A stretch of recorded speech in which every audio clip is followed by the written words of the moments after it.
नमस्कार. मी डॉक्टर आशा मिरगे, माजी राज्य महिला आयोग सदस्य. सोशल मीडियावर फिरत असलेला आदरणीय रुपालीताईंचा एक व्हिडिओ मी पाहिला आणि मला असं वाटलं की ज्या पद्धतीनं त्या मला सॉफ्ट टार्गेट समजत आहेत तशी मी नाही आहे हे मी कळवलं पाहिजे. माझे काही प्रश्न आहेत त्यांना. त्यांचा आरोप आहे की त्यांनी पाठवलेली नोटीस मी घेतली नाही.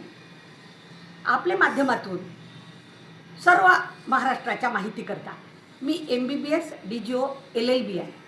वकिलाची नोटीस रिसीव न केल्याने कायद्यापासून आपला बचाव होईल असा तद्दन अनपढ गैरसमज माझा नाही.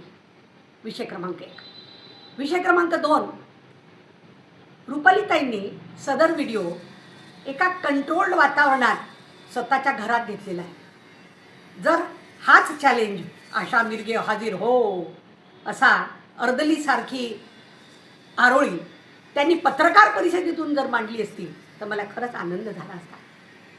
आणि last but not the list, त्यांनी जे ते पत्र दाखवलं त्या पद्धतीचा जो कोर्टात नोटीस दाखल केली आहे ती काल कोर्टातून नोटीस निघाली आहे, अजून माझ्या घरी यायची आहे.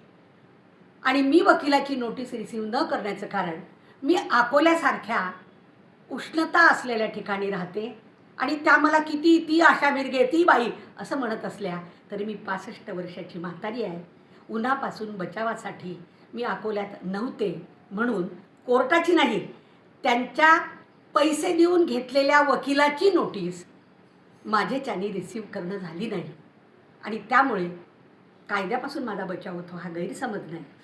मोरओव्हर मी खरंच त्यांना धन्यवाद देते की त्यांनी हे प्रकरण आता न्यायव्यवस्थेसमोर आणलं. ज्या सिस्टमनी, कारण हा जो आजचा यांचा कॉन्फिडन्स आहे हा यांना सिस्टमनी अभय दिलेला आहे याचा कॉन्फिडन्स आहे. इतकी साधी गोष्ट माझ्यासारख्या या क्षेत्रात काम करणाऱ्या महिलेला कळतं. पण न्यायव्यवस्थेवर मात्र माझा विश्वास आहे. न्यायव्यवस्थेसमोर मी काय बोलले, त्यातलं काय खरं होतं, ते मी कुठल्या फोटोजमुळे बोलले, पब्लिक डोमेनमध्ये त्यांचे काय फोटो होते हे सगळं आपल्याला कळेल.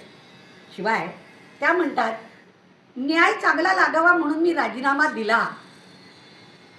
सर्व महाराष्ट्राने तेव्हा पाहिलं, राजीनामा दिला नाही. आदरणीय मुख्यमंत्र्यांनी राजीनामा मागितला. आदरणीय सुनेत्राताईंनी उपमुख्यमंत्र्यांनी पक्षाच्या प्रदेशाध्यक्षपदाचा राजीनामा मागितला. असो, कोर्टात भेटूच. धन्यवाद.